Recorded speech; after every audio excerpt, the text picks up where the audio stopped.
Саламатсыздарма, қош келдіңіздер менің каналыма. Бүгін біз цифровой торттың қамырын жасайтын боламыз. Мен кәдімгі жаңа жылға елка тортыны жасайтын боламын, шырша. Оған бізге көп зат қажеті жоқ. Бізге жұмыртқа керек болады, және де сары май, сосын барып құмшекер, ұн, бал, ас содасы және аздап қопсытқышты қосатын боламыз. Барлығын мен видеоның астына жазып кететін боламын. Бастысы біз жұмыртқаны қазір жарып аламыз. Барлығыны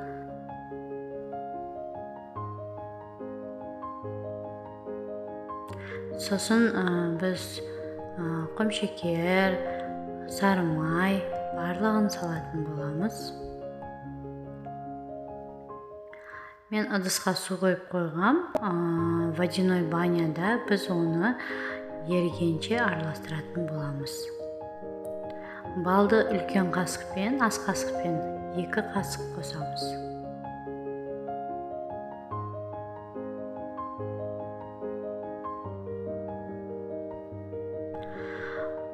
Бал, құмшекер, сары майымыз ерігенше венчикпен қайта-қайта араластырып тұратын боламыз.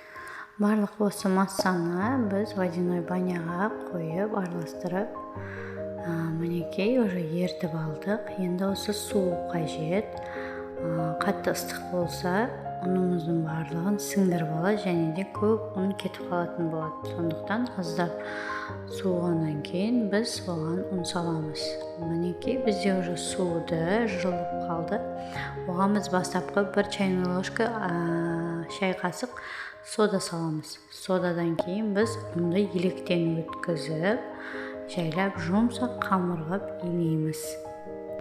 Сода салғаннан кейін обязательно көпіршейді, ол білесіздер, содадан көпіршейді. Енді қамыр қылатын боламыз. Жайлап себеттен өткізілген, ситадан болмаса өткізілген ұнды салып, жаймен қамыр жасаймыз. Бастапқы венчикпен жасап жатырмын, өйткені қолға қатты жабысады. Ода бал, шекер болғандықтан шіре болады, сондықтан бастапқы бір венчикпен болмаса вилкамен араластырып алсаңыздар болады. Сосын қоюланып келе жата уже қолымызбен қамырды илейтін боламыз.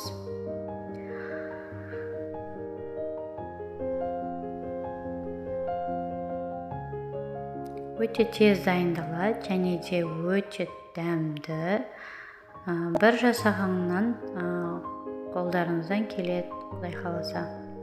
Бір жасағаннан да уже адамдар күшті қылып жасап жатыр.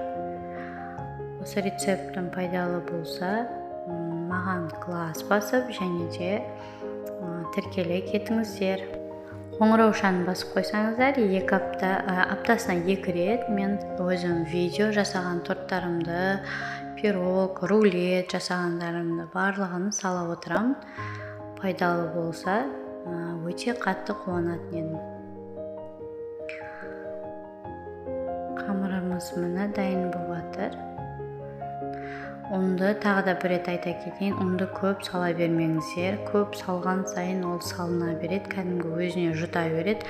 Бірақ ол өте қатты болып қалады, сосын піскен кезде қатты болып тұрады. Сондықтан видеоның астына жазып кеткен рецепт бойынша қанша грамм екен барлығын көріп алыңыздар. Сол ұнды істетсеңіздер болғаны. Енді мен қазір кешке жақын жасап жатырмын бұл қамырды және де мен таңертең пісіретін болам 2 торт. Таңертеңге дейін морозильникта тұрады. Морозильникта 1 түн тұрғаны жақсы, 3-4 күн тұрса да болады. Асығыс болып тұрсаңыздар, егер 1 сағат, кемінде 1 сағат морозильникқа салып қойыңыздар. Мұздай кезінде өте ыңғайлы жайылады.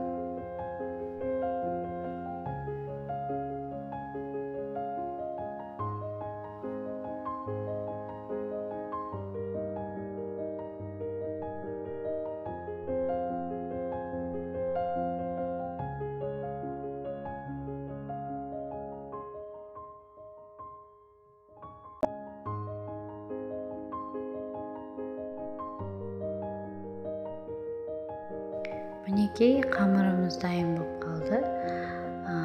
Әжей думалақтап қойып жатырмын, енді кесуге ыңғайлы болсын деп.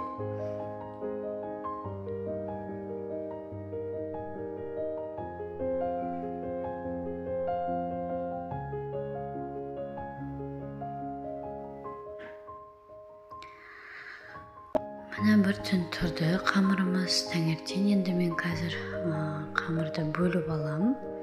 Маған 2 тортқа 3 қатардан 6 бөлікке бөліп алатын боламын. Мінекей қамырымыз қатты мұздай болып тұр. Оның шетінен бөліп, 6-ға бөліп, жұмбаздап қамыр қылып қоямыз. 6-ның барлығын бір легенге, ыдысқа салып қойып, холодильникқа қойып қойсаңыздар болады. Сосын жайлап жаятын боламыз. Міне менде 6 қамыр болды. Мінекей бірінші коржықты жайдым. Енді біз мынадай картоннан кесіп алған шаршаның кейпінде жан-жағын барлығын кесіп алуымыз қажет болады. Және де ұмытпаңыздар, бұның барлығын кесіп болғаннан кейін вилкамен қамырымызды тесіп шығуымыз керек, болмаса сынып қалады. Міне дайын. Мен негізі біріншісіні шатастырып, пергамент қағаздың үстіне жаюым керек еді. Ұмытып кетіппін, сіздер ұмытпаңыздар, пергаменттің үстіне жайсаңыздар, қазір мен сияқты мынадай болып қиналмайсыздар. Мен аздап біріншісін салуға қисық болып қалды. Негізі соның пергаменттің үстінде жайып, сразу қойып аласыздар. 180 градуста қызып тұрған пешке салып, 15 минут, 20 минутта демде пісіп қояды. Сондықтан қарап тұрыңыздар, ұмытып кетпеңіздер, күйіп қалады болмаса.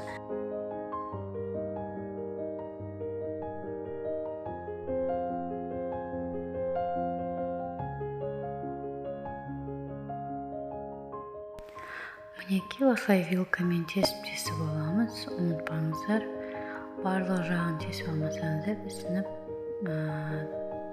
тегіс болып шықпайды.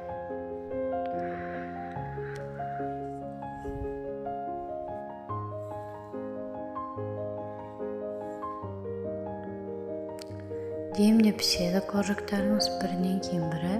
Мінекей піскен кезде мына уже әжем болып пісе қалды. Осылай қызғылт болып алыңыздар, шілей қарайтып жібермеңіздер, иә. Менде 8 корж шықты. Өйткені үшеудің жан-жағынан қалғандарды да қосып жайып алдым. Сонымен 4 корждан 8 корж шықты. Енді қазір мен бетіне крем қыламыз.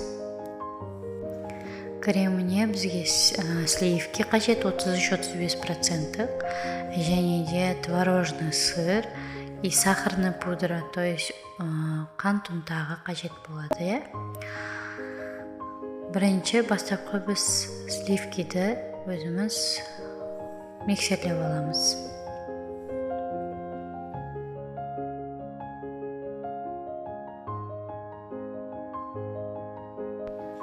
Енді осыған сахарный пудраны қосатын боламыз.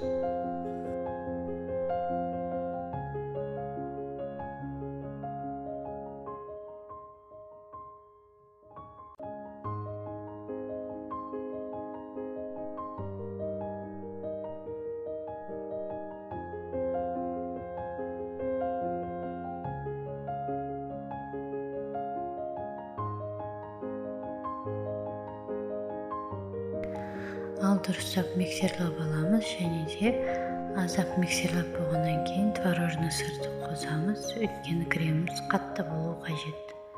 Аздап қаттылау болу қажет.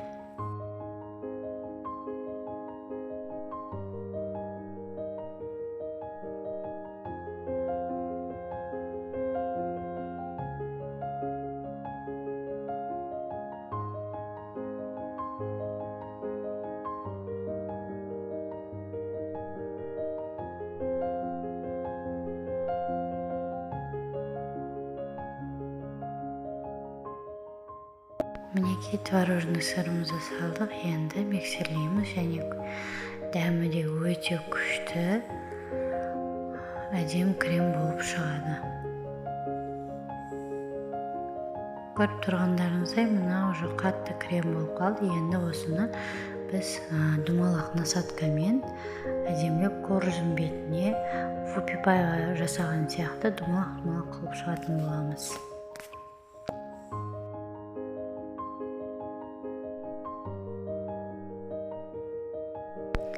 Мінекей мен шыршаларым дайын. Енді біз мынадай думалақ насадкамен вупипайға думалақ жасағандай қылып жасап шығамыз.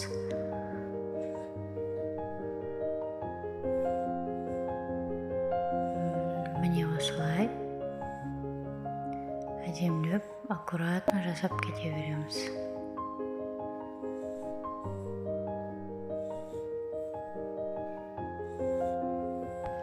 Мінекей 2 торт дайын болды.